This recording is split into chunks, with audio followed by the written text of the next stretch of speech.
은혜와 평강이 오늘 말씀 듣는 모든 분들에게 함께 하시기를 주님의 이름으로 축원합니다. 한 유명한 미래학자 한 분이 앞으로 세계를 이끌어갈 5개의 중요한 나라가 있다고 그의 책에서 한번 밝힌 적이 있습니다. 다 잘 아시는 얘기겠지만, 그럼 어떤 나라들이 이렇게 앞으로 세계를 이끌어갈 중요한 5나라가 들어갈까? 첫 번째는 미국이고요. 그 다음엔 중국이고, 그 다음엔 인도고, 그리고 브라질이고, 마지막이 한국이에요. 이 나머지 4나라들은 인구도 굉장히 많고, 천연자원도 굉장히 많고, 국토도 크고, 굉장히 이렇게 강한 나라들입니다. 그런데 한국은 그렇지가 않아요. 굉장히 인구도 적고, 자원이랄 것도 그렇게 많지 않습니다. 다 수입에 의존하는 작은 나라인데, 어떻게 해서 앞으로 이 미래의 세계를 200개가 넘는 나라들을 이끌어가는 이 중요한 나라로 우리 한국이 그 중에 꼽히게 되었을까? 학자들이 뭔가를 연구할 때는 그냥 주먹구구로 하는 게 아닙니다. 수많은 데이터를 가져다 놓고 비교도 해보고 분석도 해보고 예측도 해보고, 그리고 그 사람들이 하는 일이 그거잖아요. 온통 자료를 다 모아놓고 또 그런 진행 과정을 다 보면서 앞으로 여러 나라들이 있는데 특히 이제 한국을 굉장히 주목해서 보는 거예요. 그 어떤 나라는 삼면이 육지로 가득 차서 바다가 없는 나라가 있는데 우리나라는 온통 바다잖아요. 그러니까 엄청난 그 가능성이 있는 거죠. 원하기만 하면 바다를 통해서 세계 어디든지 뻗어나갈 수 있는 그런 좋은 위치도 가지고 있는 거예요. 그러면 이 한국이 뭐가 그렇게 앞으로 가능성이 있느냐? 이 사람이 주로 본 건 뭐냐면은 이 문화를 만들어내는 이 능력을 굉장히 중요하게 봤더라고요. 지금은 기술이 압도해 나가고 또 이 기술을 통해서 강한 나라가 되기도 합니다. 그런데 기술만큼이나 앞으로 시대의 사람들에게 중요한 것은 이제 기술은 보편화되고 나면 편리해지는데 그 다음에 그 기술을 통해서 담아야 할 내용은 문화나 예술을 통해서 담겨지는 거예요. 문화와 예술이라는 건 뭡니까? 인간이 가지고 있는 진선미의 가치를 추구하는 그런 내용이잖아요. 아름답고 선하고 그 다음에 이렇게 진실되고 이런 것들을 추구하려고 하는 것들이 이 예술 속에 담겨져서 나오는 건데, 이거를 가장 잘 만들어내는 창의적인 백성이 공교롭게도 하나님의 은혜로 지금은 이 한국 백성들이 그런 역할을 하게 됐다는 거예요. 그래서 이런 자유로운 이 창의력을 가진 민족이 예술과 문화를 통해서 그걸 계속 만들어내다 보면 그것이 바탕이 돼서 기술도 문화도 발전을 이루고 민주주의도 발전하고 그 다음에 또 무역도 발전하고 이러면서 세계가 풍요롭게 되어갈 때에 이 민족이 쓰임받을 수 있겠구나. 그러면서 이 학자들이 예측을 하고 있는 겁니다. 그런데 저는 이분의 책을 이렇게 읽으면서 느끼는 게, 그럼 이 대단한 다른 민족들은 잘 흉내낼 수 없는 이 창의력, 요즘 한국의 드라마라든지 음악이라든지 이런 거 보면 다른 나라가 어떻게 비교가 안 되잖아요. 따라오질 못하는 거예요. 다른 나라들도 다 똑같이 인생 다 비슷하게 살 것 같은데 우리 민족만 특별히 더 엄청난 고난을 받은 것도 아니고 다른 민족들도 다 고난을 많이 받고 살아요. 그런데 그 고난 속에서 어떻게 해서 이 민족은 이렇게, 우리 민족은 하나님이 특별한 복을 주셨을까 생각해 보니까 한 가지 생각나는 게, 우리 민족은 부모님들이 자녀들을 교육하는 데 굉장히 진심이에요. 굉장히 열심히 가르쳐요. 그걸로 얼마나 돋벌이가 되냐, 이걸 떠나서 사람은 배워야 사람 구실을 할 수 있다. 이게 머릿속에 딱 박혀져 있어요. 오랫동안 이 복잡하고 예측 불가능하고 항상 불안정한 세계를 사는 동안에 우리 민족들이, 우리 조상들이 뭔지 열심히 배워놓으면 위험할 때 꼭 살아날 길이 있다. 그래서 교육은 사실 당장 돈이 들어오는 것도 아니고 그거는 무슨 지위가 생기는 것도 아닌데 자녀들에게 열심히 교육을 시킨단 말이에요. 내가 잘 못 먹고 내가 잘 못 배워도 내 자식들은 잘 먹어야 되겠다고 하는 이 부모님의 자녀들에 대한 사랑이 가르치는 데 아주 꽂혀 있는 민족이에요. 이 다른 민족도 물론 다 자식을 잘 가르치는 데 열심이지만 우리 민족같이 전쟁과 어려움과 많은 혼란 속에서 특별히 이렇게 가르치는 거에 이렇게 열심을 내는 민족이 이렇게 흔치가 않습니다. 이게 배우는 것이 힘이다, 그런 말이에요.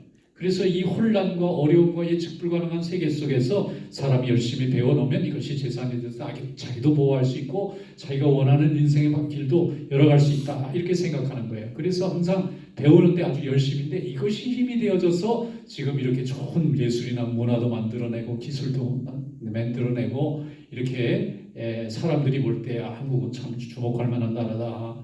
또 우리가 성경적으로 볼 때도 한국 백성들이 참 이 복음을 잘 받아들이고 이 복음을 가지고 많은 사람들에게 정말 소망과 비전을 주는 민족을 하나님께 쓰시지 않습니까?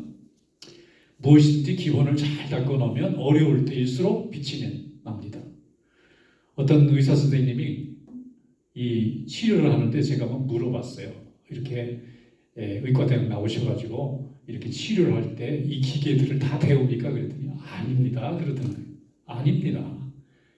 학교에서는 그냥 기본만 배우는 겁니다. 근데 나와가지고 이제 실제 일을 하다 보면 계속해서 해마다 새 기술이 들어오고 새 기계가 들어오는데 그때마다 배워야 됩니다.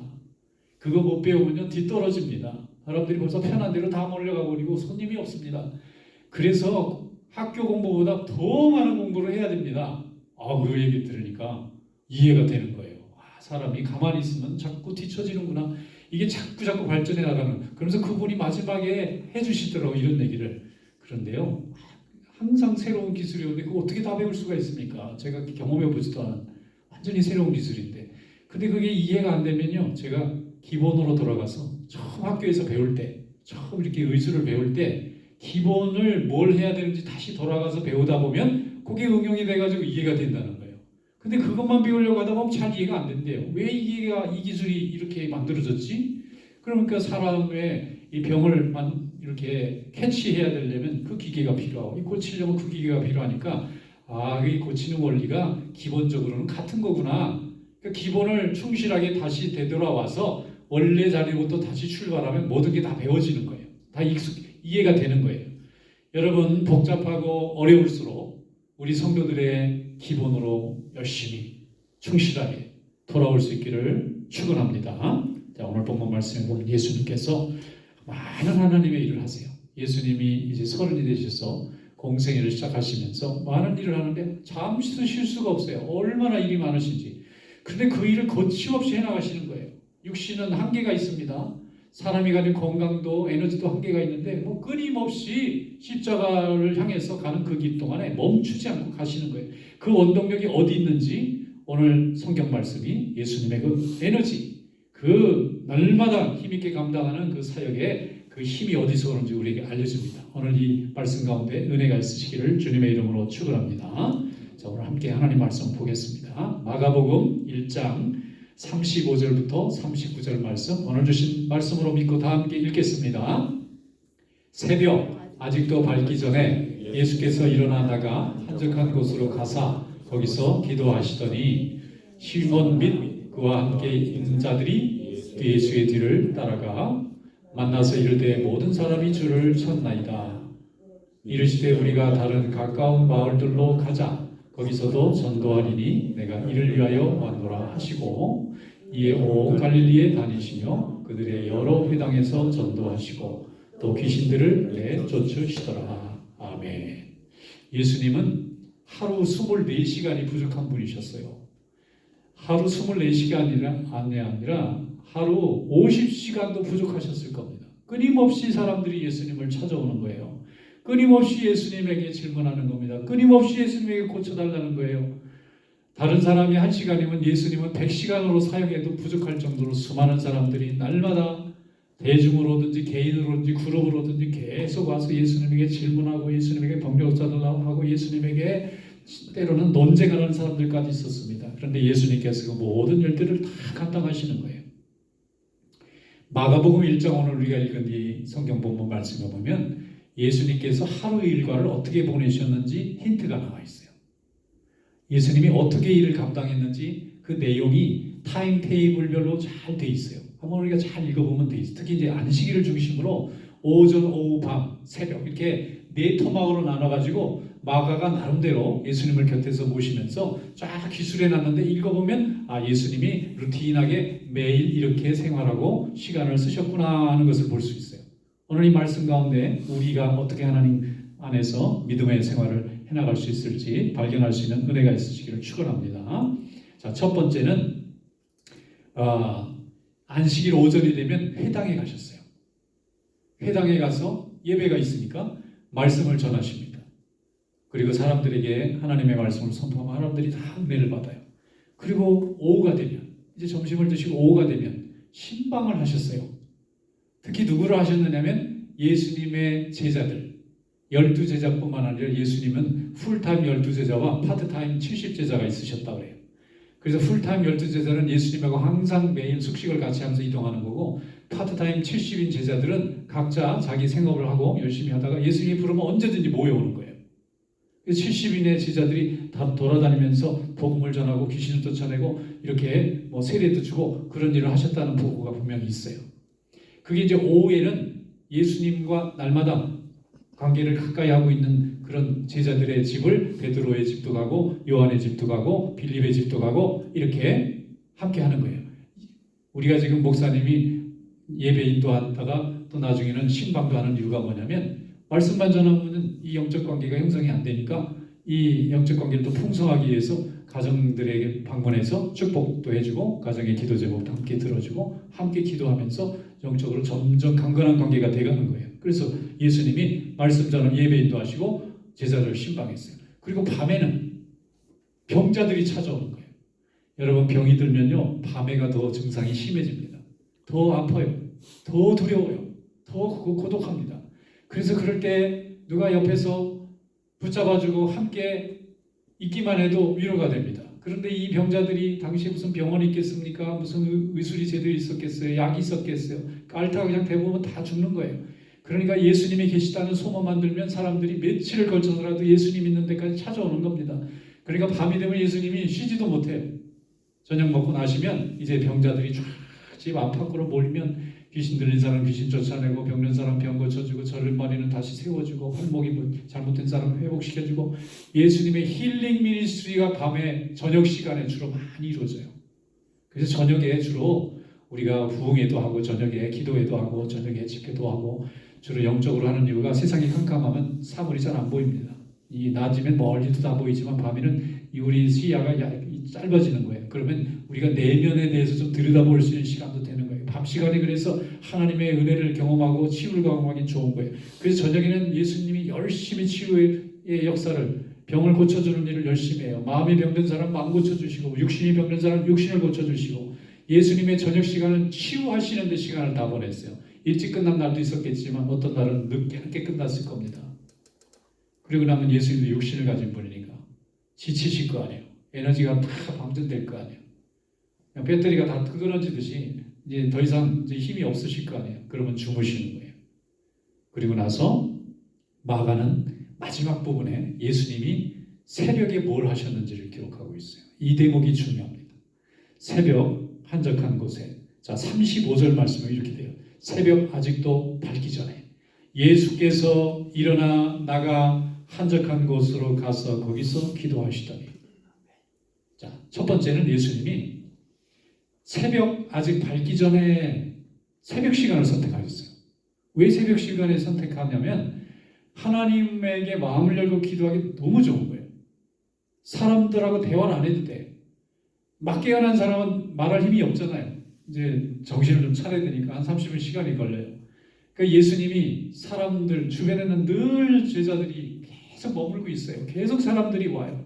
그러니까 예수님은 혼자 자기를 좀 채울 시간이 필요하시고 좀 휴식할 시간, 리트리트할 시간이 필요한데, 다시 재충전할 시간이 필요한데 새벽보다 좋은 시간이 없는 거예요. 아직 사람들이 왕래하지도 않고 말을 걸지도 않고. 그래서 저희기도 새벽 기도가 월요일부터 토요일까지 아침에 6시 있잖아요. 제일 좋은 건 들어올 때 인사 안 해도 excuse, 뭐 이렇게 설명 안 해도 excuse입니다. 뭐 그때는 예의 같은 거 안 차려도 괜찮습니다. 옷을 막 뒤집어 쓰고 와도 되고 머리가 헝클어도 괜찮습니다. 막 모자 쓰고 와도 괜찮고, 뭐 어떨 때는 한쪽은 신발 신고 한쪽은 슬리퍼 끌고 오신 분도 있더라고요. 그런 것도 괜찮고. 왜 그럴까요?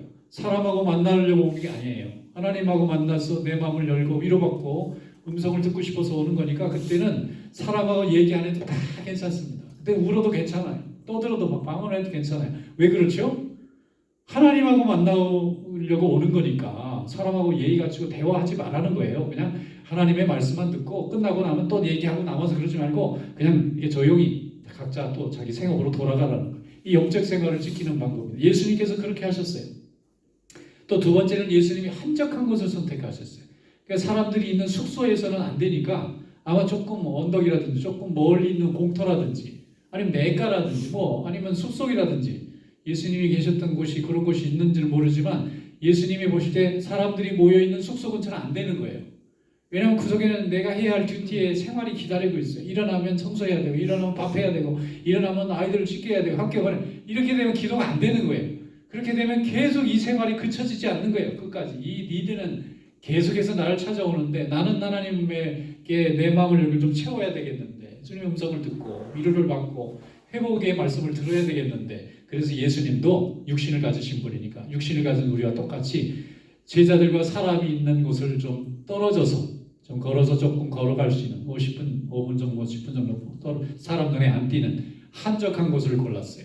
여러분, 예수님이 왜 그곳을 골랐습니까? 새벽 미명에 아직 사람들이 잠 깨기 전에, 돌아다니기 전에, 또 사람들이 자기를 발견할 수 없는 한적하고 은밀한 곳으로. 왜? 사람들과 만나면 사람과 대화해야 되잖아요. 또 그에 맞춰서 내가 어떤 지위에 있든지 어떤 관계에 있든지 거기에 맞는 또 일을 시작해야 되는데, 그러면 내 마음 속에서 내면 속에 우리 아버지 하나님과 대화할 시간이 또 부족해지고 또 연약해지니까 예수님께서 사람들을 싫어하거나 미워하거나 거부하는 게 아닙니다. 그들을 위해서 온 에너지를 다 쏟아부으시지만 예수님도 육신을 가진 분이기 때문에 누군가로부터 채워져 주셔야 되는 거예요. 우리가 주일을 할 때 왜 번아웃이 잘 됩니까? 채워지지 않으니까. 근데 왜 안 채워지죠? 말씀을 안 들으니까, 기도를 안 하니까. 그 시간을 강력하게 확보를 해야 되는데 저절로 채워지는 믿음이라는 건 없습니다. 하나님이 우리 연약한 이 육신과 영혼을 다 아시기 때문에 그래서 일부러 이렇게 하라 저렇게 해라 이렇게 말씀해 주시는 거예요. 순종하면 은혜가 있을 줄로 믿습니다. 채워지지 않는데 계속 방전만 하면 내가 나중에는 아무것도 없는 고갈돼 버리는 거예요. 믿음도 그렇고 봉사도 그렇고 은혜도 그렇고 찬양도 그렇고 은사도 그렇고 신비도 다 마찬가지입니다. 하나님 앞에서 체험받기를 주님의 이름으로 축원합니다. 주님께서 그들을 다 회복시키고 그들을 강건하게 세울 수 있었던 그 에너지는 예수님 스스로가 날마다 새벽 미명에 한적한 곳에 사람들과 만나지 않는 그 시간을, 이게 5분이었는지 50분이었는지 알 수는 없지만 하루 하고 말고 이틀 하고 마는 게 아니라 죽는 그날까지 매일 쉬지 않고 있기 때문에 그 강건한 힘으로 하나님의 일을 감당할 수 있었을 줄로 믿습니다. 한 번은 제자들이 예수님에게 와서 하늘에 계신 살아계신 하나님께 어떻게 기도해야 됩니까? 라고 물었어요. 마태복음 6장에 나와요. 예수님께서 말씀하셨습니다. 너희는 이렇게 기도해라. 하늘에 계신 우리 아버지여, 이름이 거룩히 여김을 받으시고. 아주 스무스하게 그냥 바로 나오는 거예요. 왜 그렇게 바로 나오죠? 날마다 하고 계시는 일을 알려주는 거니까. 특별히 마음 잡고 기도하는 게 아니고요. 날마다 하늘에 계신 아버지여, 주님의 이름이 높임 받으시기를 바라며 주님의 나라가 임하시기를 바라며 주님의 뜻이 땅에 이루어지기를 바랍니다. 우리에게 일용할 양식을 주고 우리 죄를 사해 주시고 우리가 시험에 빠지거나 악한 사람 안 만나게 해주시고 모든 것으로부터 보호해 주세요. 날마다 하는 주님의 기도니까 제자들에게 가르치시기가 너무 쉬운 거예요. 그래서 주님은 영적으로 성령 충만함 가운데 하나님의 역사를 이루신 줄 믿습니다. 자, 우리가 성도라고 부름받는 것은 영적 생활이라는 또 다른 생활을 가지고 있기 때문에 그래요. 믿지 않는 사람은 이런 영적 생활이라는 게 없어요. 스피리추얼 라이프가 없어요. 그들은 그냥 피지컬 라이프만 있어요. 누구나 다 있어요. 우리에게도 피지컬 라이프가 있어요. 근데 우리는 애드되어 있어요. 하나가 더. 하나님을 믿는 순간에, 하나님의 자녀가 되는 순간에, 이 중생에서 거듭나서 하나님 주신 새로운 생명, 영적 생명이 생기는 순간에 우리는 이 생명이 날마다 건강하게 자라나야 되는데 이게 그냥 자라나는 게 아니라 날마다 공급해 줘야 돼요. 뭔가를. 우리 주님께서 날마다 하나님의 영으로 공급을 받듯이 우리 성도들도 성령으로 공급받을 수 있기를 축원합니다. 이 공급을 멈추면 우리 믿음도 죽고 우리의 헌신도 우리의 봉사도 죽어버려요. 그러면 믿음은 있죠. 하나님께 구원받은 자니까 하나님 약속은 해주시지만 그로 인해서 많은 열매가 없는 믿음이 되기가 쉽다는 겁니다. 여러분, 하나님 앞에서 믿음으로 항상 주의 음성을 듣는 시간을 확보하시고 또 지키시고 또 간구하시기를 축원합니다. 세상은 생각보다 굉장히 악합니다. 또 우리의 육신은 생각보다 굉장히 연약합니다. 세상의 소리와 유혹에 잘 망가집니다. 잘 속아갑니다. 잘 넘어집니다. 그래서 우리가 너무 과신하면 안 돼요. 나는 믿음이 좋다. 나는 의지가 강하다. 이런 사람일수록 더 시험 잘 들어요. 이런 사람일수록 더 쉽게 시험 당합니다.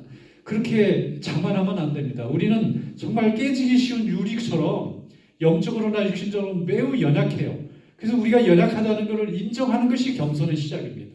난 다 할 수 있다. 나는 남보다 힘이 있다. 이렇게 주장하면 마귀가 꼭 찾아와서 내가 자랑하고 주장하고 싶은 그걸 가지고 나를 넘어뜨려요. 나중에서야 정신 차리고 보면 또 시험 들었잖아요. 예수님께서 겟세마네 기도를 하실 때 마귀가 그의 마음속에 피하고 싶은 욕을 얼마나 강하게 했겠습니까? 십자가에서 죽는 일인데, 죽음을 앞에 두고 있는데 그 잔을 피하면, 그래서 마귀가 시작할 때 광야에서 시험을 하잖아요. 돌을 떡으로 만들어 하고 높은 데서 뛰어내려보라 하고, 그 다음에 자기에게 저런 세상 영광 주겠다고 하잖아요. 겟세마네 기도하실 때도 마귀가 똑같이 와서 유혹했을 거라고요. 다시 이 광야에서 시험한 자가 다시 겟세마네 예수님이 하나님 앞에 이 땀방울이 핏빛이 되도록 기도할 때 또 와서 속삭였을 거라고요. 너 피해도 누가 다 해. 네가 십자가를 안 져도 누군가 쳐. 안 해도 돼. 네가 왜 괜히 너 혼자만 죽어야 돼. 그런 욕이 왜 없었겠어요. 그런데 예수님께서 나의 뜻대로 마옵시고 아버지의 뜻대로 되기를 원하나이다. 그리고 십자가에 스스로 자원해서 오르셔서 만민에게 씌워져 있던 그 사망과 심판의 굴레를 다 깨뜨려 버리시고 우리를 구원으로 인도해 주신 줄로 믿습니다. 그게 가능했던 이유가 뭘까요? 날마다 기도했던 주님의 그 기도가, 날마다 새벽 미명에 한적한 곳에서 기도했던 그 기도가 3년 동안 쌓여서 겟세마네 기도에서 승리할 수 있었던 거예요. 그런데 이게 멈춰졌으면 겟세마네에서 패배해서 주님이 저 나중에 생각해 보겠습니다. 십자가 얘기를 아무래도 다음번에 해야 될 것 같습니다 하고 돌아갔으면 우리에게는 구원이 없는 겁니다. 여러분, 하나님 앞에서 우리가 승리하는 것은 주님의 뜻을 이룰 때 승리하는 거예요. 내 뜻을 이루는 것은 오히려 패배입니다. 하나님의 뜻이 우리 삶 가운데 이루어질 때 하나님 앞에 승리하게 될 줄로 믿습니다. 그래서 우리 성도들에게 제가 주일이면 절대로 다른 데에 가지 말고 항상 주님 전에 나와서 약속한 자리에 약속한 시간에 예배를 드리라는 거예요. 하나님 앞에 예배 드리는 자를 떠나서는 우리의 믿음이 살아날 길이 없어요. 물 밖에 고기가 죽지 않습니까? 물이 없으니까. 성도들이 예배라는 물이 없으면 죽어요. 믿음이. 우리의 생명은, 우리의 육신의 생명은 살아있을지 모르지만 하나님 앞에 건강하고 힘 있는 우리의 영적 생명은 죽습니다. 그래서 예배를 꼭 드리고 날마다 기도하는 시간을, 날마다 말씀 듣는 시간을 가져서 하나님 앞에서 날마다 풍성한 은혜의 믿음이 될 수 있기를 축원합니다. 마귀는 하나님의 말씀 대신 세상의 소리에 귀를 기울이라고 우리를 유혹합니다. 그리고 세상의 소리를 외면한 우리를 바쁜 대로 끌고 다니면서 하나님의 말씀을 자꾸 잊어버리게 만듭니다. 마귀는 두 가지 방법밖에 안 써요. 마귀는 육체가 없기 때문에 우리를 어떻게 하는 게 길이요. 우리 스스로 빠지는 방법 외에는 우리가 시험에 안 듭니다. 마귀는 우리를 강제할 수가 없어요. 영이기 때문에. 그런데 그 영의 소리를 듣고 우리가 그의 소리에 그 생각을 따라가면 우리가 스스로 올무에 빠지는 것입니다. 누가복음 21장 34절에 주님의 말씀했으면 너희는 스스로 조심하라. 그렇지 않으면 방탕함과 술취함과 세상의 염려로 마음이 둔하여지고 뜻밖의 그날에 덫과 같이 너에게 임하리라. 세상 염려, 세상 관심에 온통 마음과 생각과 에너지 다 뺏기고 있다가 주님이 나를 부르시는 순간이 왔는데 망각하고 있다가 덫과 같이 우리에게 임하는 날이 온다는 것입니다. 36절에 그러므로 너희는 장차 올 이 모든 일을 능히 피하고 인자 앞에 서도록 항상 기도하며 깨어있으라 하시니라. 여러분, 기도로 깨어있는 성도가 될 수 있기를 주님의 이름으로 축원합니다. 성도가 세상에서 가장 아름다운 순간이 뭐냐? 기도하는 순간이에요. 성도는 외모로 세상 사람들 앞에서 뷰티풀 퍼슨이 되는 게 아니고요. 기도하는 순간에 가장 아름다워지는 것입니다. 여러분, 기도하는 성도 되시기를 축원합니다. 그 순간에 우리 영이 살고 하나님의 은혜가 채워지는 그런 축복이 있는 줄로 믿습니다. 날마다 기도하는 성도, 날마다 기도의 시간을 확보하는 성도, 하루에 5분이든지 아니면 10분이든지 아니면 1분이라도 매일 똑같은 시간에 똑같은 장소에서 하나님 앞에 무릎 꿇고 간절히 기도하면 이게 일생 동안 쌓이면 엄청난 양이 되는 겁니다. 다 모아놨다가 한 날 잡아서 하는 게 아닙니다. 기도는 매일 우리가 밥을 먹듯이 매일 우리가 숨을 쉬듯이 항상 주님이 내 곁에 계시는 걸 느끼고 그분과 대화하고 그분께 묻고 그분과 동행하는 성도가 되어야 될 줄로 믿습니다. 어떤 집사님 한 분이 계셨는데 사업을 좀 많이 하셨는데 너무 사업을 열심히 하다 보니까 이분 하는 얘기예요. 나중에는 기도하는 시간도 까먹고, 기도하는 시간 까먹으니까 주일 나오는 시간도 까먹고. 그래서 하나님 용서해 주세요. 제가 이 사업은 확실히 이게 해결해 놓고는 그때부터 열심히 봉사할게요. 그렇게 말하면 회복이 안 되는 거예요. 나중에는 주일을 빠지고 일을 해도 무너지는 사업을 막아지질 않는 거예요. 계속 무너지는 거예요. 그냥 어마어마하게 쌓는 게 공변탑같이 무너지는데 수무책인 거예요. 아무리 돈을 갖다 대도 안 되고 사람을 갖다가 대도 안 되고 막 무너지는 거예요. 그래서 이분이 그래도 집사님이니까 기본이 있잖아요. 야, 이거 기본으로 돌아가야 되겠구나. 내가 기도는 안 하고 돈 벌고 다른 사람한테 이렇게 뭘 해보겠다고 내가 사람의 인정에 끌려다녔나 보다 생각하고 그 다음부터는 아무리 바빠도 나는 교회 가야 되겠습니다. 내가 교회도 안 가고 열심히 돈만 벌었는데 결과적으로 내 건강도 다 상하고 사람 관계도 다 깨져서 다 원수같이 돼버리고 또 가정의 자녀들하고도 관계가 소원해지고 이게 뭐 사는 건지 이게 뭐 성공하는 건지 모르겠습니다. 그리고 그분이 회개했어요. 그리고 다시 원래대로 처음 예수 믿을 때 그 모습으로 돌아와서 열심히 날마다 기도했더니 서서히 회복이 되는 거예요. 이분이 얘기가 결국 하나님 앞에 돌아와서 기도 자리에 돌아오는 것밖에 없네요. 우리가 믿음의 언어로 하나님 앞에 대화하지 않습니까?